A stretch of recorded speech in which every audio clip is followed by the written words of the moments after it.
All right. We're talking today with Mr. Robert Van Strien of Ada, Michigan, and the interviewer is James Smither of the Grand Valley State University Veterans History Project. Okay, now can you start us off with some background on yourself, and to begin with, where and when were you born?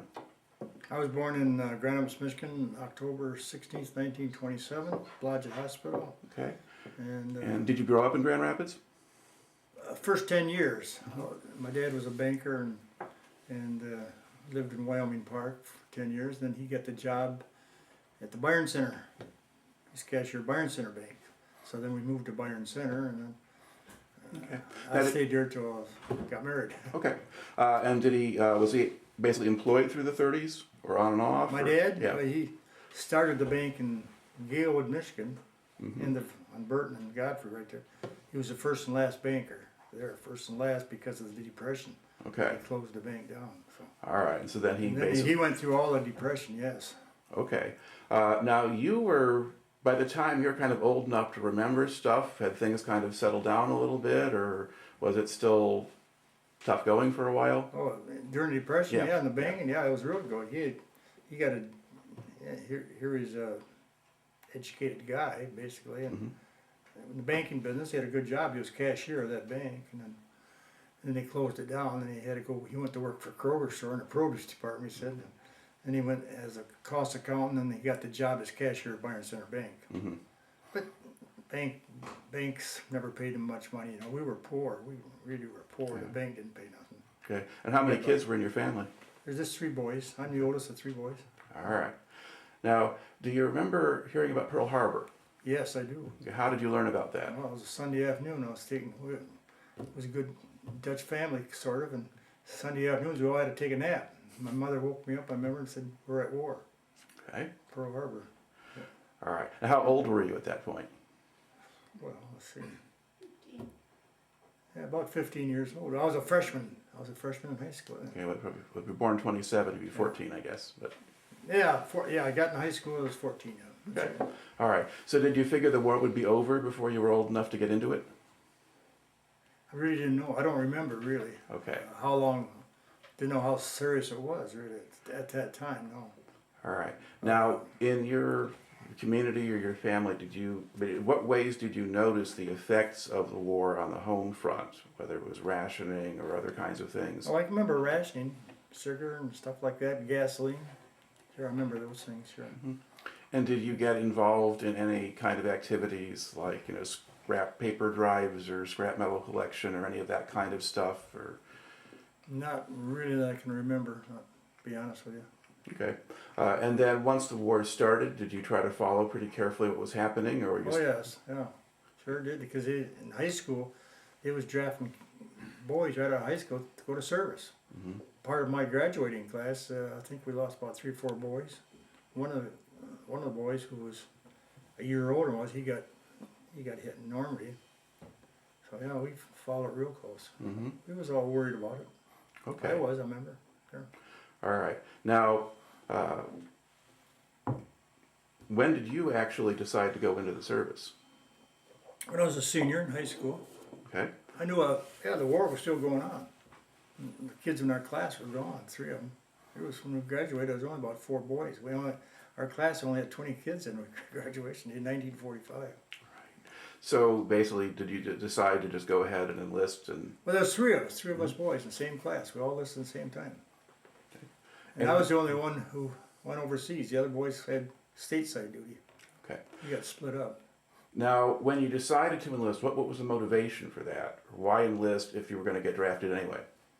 I didn't want to go to the Army. I guess that was the main thing. Okay. So you chose the Navy?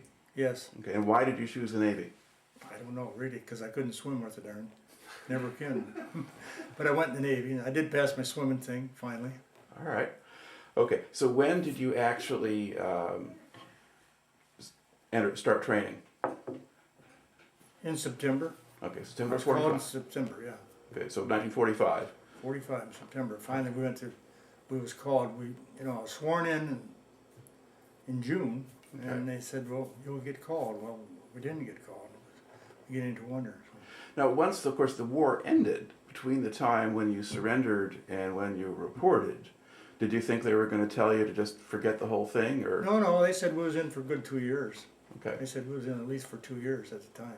Mm-hmm. We was really surprised when the order came through to all USNR guys out of the Navy. Okay, and that's the other end of your service. I was in Japan, yes. So basically, at the point when you're reporting for training, even though the war is over, your understanding is that you're Yeah. going to be in for the full 2 years. Yeah, I know. Yeah, I Okay. really did because I was on a little farm and I had some cattle and I had some farm machinery and I sold it all. Sold everything. All right. Bought bonds with it. Okay. So where did they send you for your basic training? Camp Perry, Virginia. Okay, and where in Virginia is that? Right near Williamsburg, Virginia. Right Okay. by the Chesapeake Bay. And what did your training consist of? Well, just your boot camp training. Okay. A lot But of marching and a lot of training, yeah. all right. Well, what kind of reception do you get when you show up there at the training center? What do they do with you? I don't really remember. I think we had another physical. We had a physical in Detroit before we went. There we had another physical, and they signed us some clothes and signed us to a barrack with a potbelly stove on one end. All right. Remember that, and that was about it. Did a lot of marching. It was in the fall of the year, and it got quite cold out there and quite damp. Okay. How much physical conditioning did you have to do? What kind of, beyond marching, what kind of physical training did you get? Not a lot, other than a lot of marching. Did a lot of marching, a lot of drill.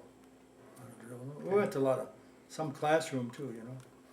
Okay. What would they teach you in a classroom? Well, one of the things they taught us how to spot ships at night and stuff like that. We went through some of that night training and oxygen, how long you could hold your breath, and different things like that underwater and stuff like that. All right. So were they actually dunking you in water to test Oh that? yeah, in the Okay. big pools, oh sure. All right. And how much emphasis was there on kind of the spit and polish stuff? Well, a lot. There was a lot. Our beds had to be perfect. Our shoes, clothes, everything. We just had a little cot about the size of this table. It wasn't even that big, I don't think so. What would happen if your bed wasn't perfect? Oh, they had to give you some kind of kitchen duty or something. Now, how easy or hard was it for you to adjust to life in the Navy? Well, first thing I was a little bit homesick. You know, that's the first thing that hits you. You're homesick, but then gradually you get used to it and forget that girl back home. You know. All right. And what about just this part where you had to follow orders all the time? Well, I knew that was going to come. You know, really, I knew because I remember guys before me who went in service, and I had a good friend who got killed, of course. Mm-hmm. Yeah. But they told you something about what the process was like. Oh, sure. A Okay, little so bit, you yeah. understood that a little bit. And how did the drill instructors treat you? They were good. These guys were just come back from active duty. They were on ships, some of these drill sergeants and stuff, and they weren't hard on us at all. They wanted to get out of the service themselves or something. They were just going through the motions, so it wasn't that bad. All right. And how long did that training last? Well, 4 months. Okay. About 4 months. Now, did you get any more specialized training as you went on, or was it all No, okay? not then. No, because they sent us overseas, and then they assigned us to a ship, and from there, because I remember. Well, let's start here with you. You complete the training, and then did you get to go home first? Or? Yeah, I went home for about a week. Okay. It was New Year's. They wouldn't let us go home for Christmas. We went home after Christmas, New Year's, and we came back and hung around there until they called us and got on a troop train way to the West Coast. All right. Yeah. So basically, they get you to and from the training and the bases by train. All by train, Okay. and not a diesel train either. They're all steam trains, and So how long? they were dirty rides, I tell you. How long did it take to get from coast to coast? Oh gosh, week at least. All right. And what did you do all that time? Nothing. Not really. All right. And did they just have you in just regular Well, seats? we or- might have read some stuff, you know, Yeah. but not much. But I mean, were there bunks, or were you just Yeah, stuck? bunks were about 4 high. Okay. Bunks. And you get up in the morning and you could see right where you slept because of the smoke from the steam engine coming back at you. See, it was warm because we took the southern route to California, Okay. so we didn't have to have no heater or nothing. All right, but it's a steam engine and it just makes Oh, the yeah. soot out of the smokestack, Yeah. that kind of thing. Yeah, another Oh was part fun. of bygone world. Okay. So where did they send you in California? San Francisco, Treasure Island. Okay. We were there at Treasure Island for about a week before they put us on this troop ship. Okay. And did you get to go into town, or were you just stuck on the base? No, we got up to town. We wandered around, sure. Market Street, I remember that. Okay. And then, what kind of ship did they put you on then? It was a big troop ship going overseas. There was 5,000 of us on that ship, I remember. And it was a rough ride all the way over. All right. How long did that trip take? Oh, that took 13 days, if I remember right. Okay. And how much of it do you think had bad weather? Bad weather, about 12 days of it. Okay. And how well did you hold up under that? Did you get seasick, or? I didn't, but a lot of people did. I didn't get seasick, but a lot of them did. Didn't smell very good for about a week. Okay. And did you have to stay below decks most of the time? No, we could walk around. Oh, sure. We could walk around. Okay. And, They didn't, well, going over, they had us chip and paint. They had us working chip and paint inside the ship, I remember that. all right. Just to And get how something did good. they feed that many people? I don't know. You look back at it, I don't know how they did it. It was cafeteria style, you went through. I know we had an awful lot of jello. We didn't have a lot of meat and potatoes, we had a lot of jello, I remember that. So, All right. And now, aside from chipping paint, did you have any other kind of KP assignments or clean up after people or anything else like I that? can't remember it, no. Okay. All right. So you're on the ship all this time, and did the ship stop any place, or did you just go? No, it was a direct route to Kusa, Japan. I think that's the name, Yokosuka. I'm not. Oh yeah, Yokosuka. I'm not. Yeah, Yeah. I guess that's right. Yeah. Yeah, And it that looks like harbor- Yokosuka if you Yeah, anglicize yeah. it, but Yokosuka. Yeah. Okay. And that's a big naval base, and not very far from Yeah, it's a Tokyo. big naval base. Yeah, we pulled into there and we sat there for I don't know a day or so. Then they put us on another type of just a sort of a ship in the harbor there that held a lot of troops. We didn't go no place. Just sat there until we got assigned. Hmm. So did you get to go ashore at all, or did you just stay on the ship? Well, not at. We had to stay on the ship at first until we got assigned. Once we Okay. got assigned, then was able to go ashore. Sure. Okay. So what ship did they assign you to? USS Columbus, All right. heavy cruiser. Okay. And what was your assignment once you got there? Worked for a full admiral. I was an admiral staff, which was a detachment on the heavy cruiser. It was kind of like a separate division. Mhm. And they had an admiral, and I was. I worked for a full commander, and he was. All I did is did his office work. He did his typing and stuff, and I did a ship help on a ship newsletter. I remember that. Typed that up on a special big typewriter type machine. All right. So, and did the Columbus go out to sea, or did you stay in port? Oh no, we went out to sea. Okay. We had a couple of tours out at sea. Yeah. And then and one of the jobs out at sea, we was up on the bridge and on a big plotter. We was plotting all the ship's movements. This way and that way, and you had to record it. Okay. Was the Columbus sort of a flagship for that squadron, or? It was a flagship for that whole squadron. There was destroyers went alongside too. So. Okay. And did you have aircraft carriers, or was it just No cruisers, aircraft destroyers? carriers. Okay. All right. So you kind of go out to sea and just sort of sail around. When you're on the Columbus, did you put in anywhere except in Japan, or did you go to different places in Japan? No, not on the Columbus. We did on the USS Chicago. All right. And how long did you stay on the Columbus? I think a couple months. Okay. And then what happens to you after those 2 months? Well, then they transferred us to the USS Chicago. I was Okay. transferred to that ship. All right. And what kind of ship was that? That was a heavy cruiser. Okay, so another heavy cruiser. Now, did the admiral transfer his flag? Yes. Yeah. Okay, so We you're stayed right with the same unit. Yeah. Okay, so you're with the same people. It's a different ship, and then they just rotate them. Okay, so most of the time then, or the largest chunk of time, is going to be spent on board the Chicago. Mm-hmm. All right. Now, what kinds of missions did the Chicago have while you were with it? Well, I don't know. Went around, in Chicago. We went all the way around and went on the other side of the Japanese islands there, and Kobe, I think it was Kobe, big CB base, or not a CB base, a submarine base. Yep. They pulled out all those submarines, there was over 20 of them, and they blew them all up. All The right. demolition, and then the last one they shot off, blew it up with a ship. So you fired the ship's main guns? Main guns. Okay. Now, did you get to watch this as it Oh went on? yes, yeah, I saw it all. All right. So, what do you remember? What does it look like? I mean, when they're blowing up one of these subs with the demolitions, there's just a boom and it goes down, or does it float for a while? No, they go down immediately. Okay. Fairly fast, yeah. Sure. All right. And did you put into port any place else, either in Japan or elsewhere? That's the only place I can remember right now. Just Kobe, I think the name was Okay. Kobe. Yeah. And did you get, once you're on the Chicago, but you do come into port periodically, now you get to go ashore? Oh yeah, we went to shore once I was in there. We had shore drew down. I had a friend who was in the Army, and he knew I was in there, and he looked me up one day, and I was able to get liberty for a day or maybe 2 days. I don't remember, but we went up to Tokyo.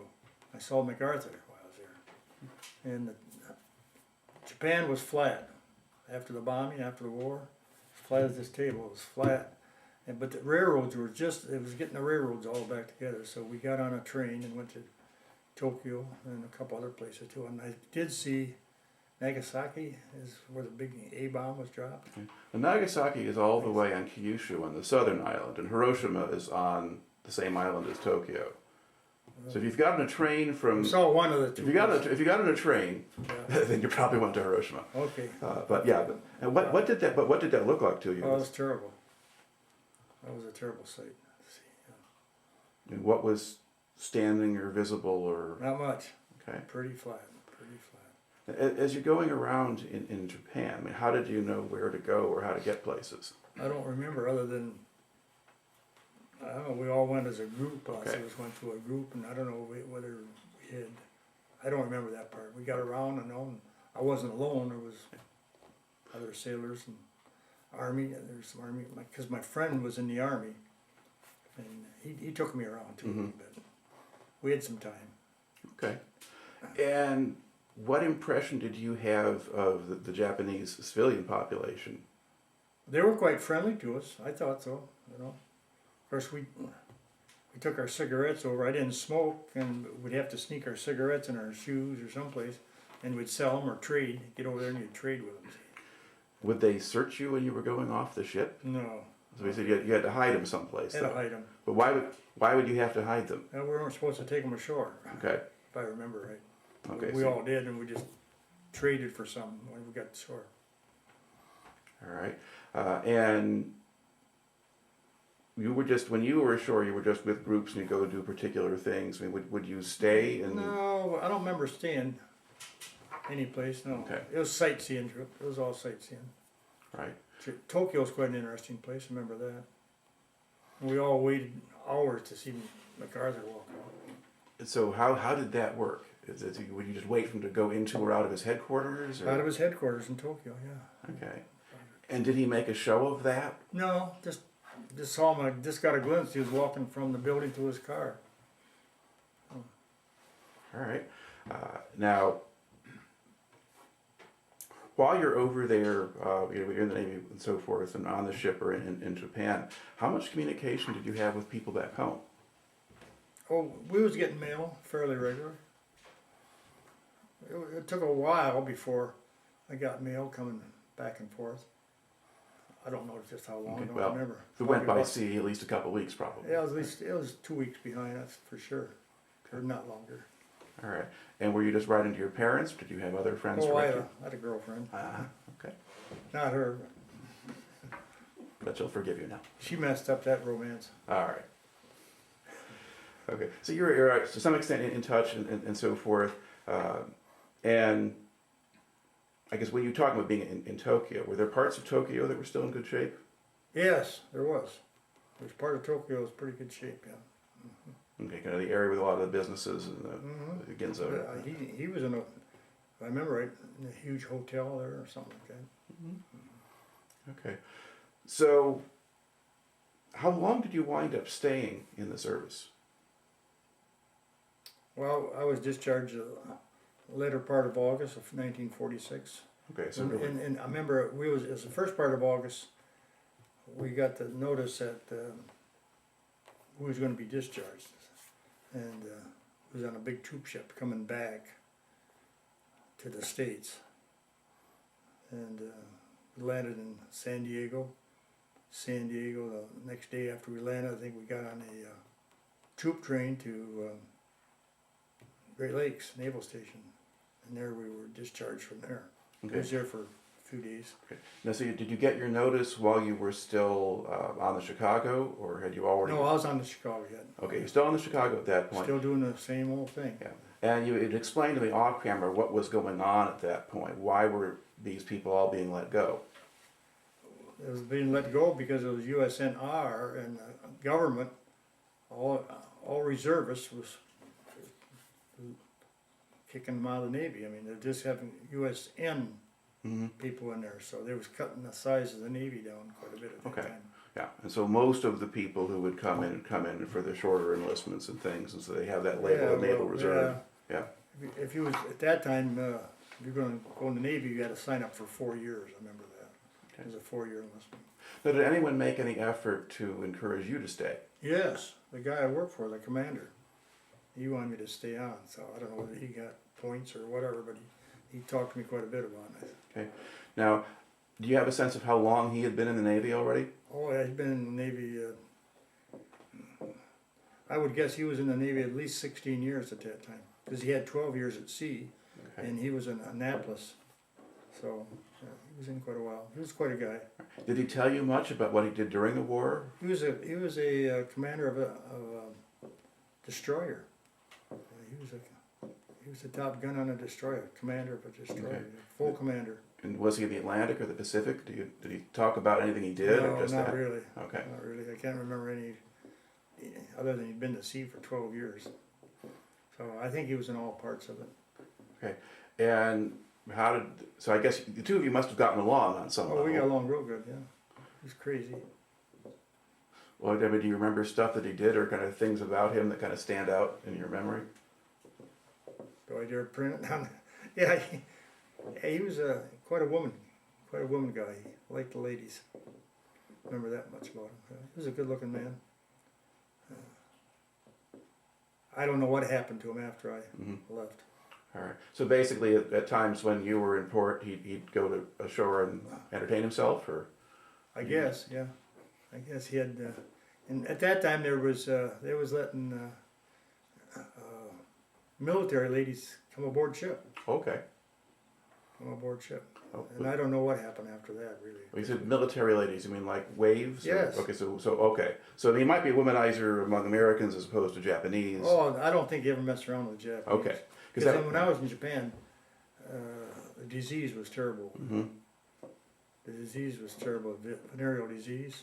Because I remember the captain of our USS Chicago says if anyone comes back, one more person comes back with VD, nobody's ever going to get off this ship again until we get out of here. So clearly that was going on. Oh, it was terrible. Yeah. It was terrible. These guys come back all tattooed up, and it was a terrible mess over there. And the ship captain, he was tough. All right. Okay. Are there other particular memories or impressions that kind of stand out in your mind from your time in Japan or on those ships? Kind of things you haven't brought into the story here yet. Well, not really. The train trips around Japan were quite interesting. You know, sightseeing trips. They were, I think, mostly weekends, if I remember right. Okay. Now, were these trains basically the same kind that you had crossed the U.S. on, or were they smaller, or? Yeah, they were smaller. If I remember right, their tracks were a little narrower than we have here in the States, if I remember right. I can't remember, to be honest with you, if they were steam or diesel, like we have here. Yeah, I mean, a lot of them may well have been steam at that point. Yeah, I think so, yeah. Okay. All right. So, now on the trip back to the States, was the weather better at least than it was on the way over? The ocean was smooth as this table all the way back. It was couldn't believe how smooth it was, yeah. That took us 2 weeks, I remember that, coming back. Okay. And did you stop any place on the way back? No, Okay. right straight in San Diego.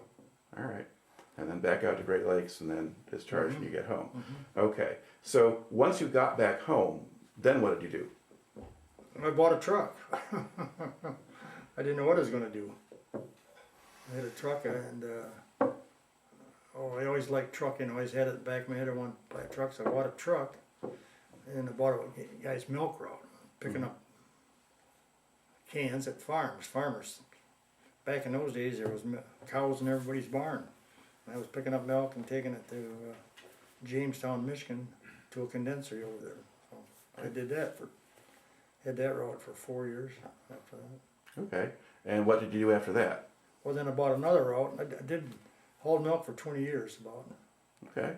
From farms, I sold the one route, and then I bought a better route, and I sold that and bought another route. So finally, I got out of it. And, yeah. And then did you shift careers at that point or do something different? Yeah, I went long distance trucking for 1 year. That was my college degree right there. That first year of doing that, that's another story. And then I've always been in trucking all my life. Okay. One way or another. Towards the last few years, I was always in management. I owned 3 different trucking companies, 4 different trucking companies, so different phase of trucking. And I sold trucks for 10 years. So.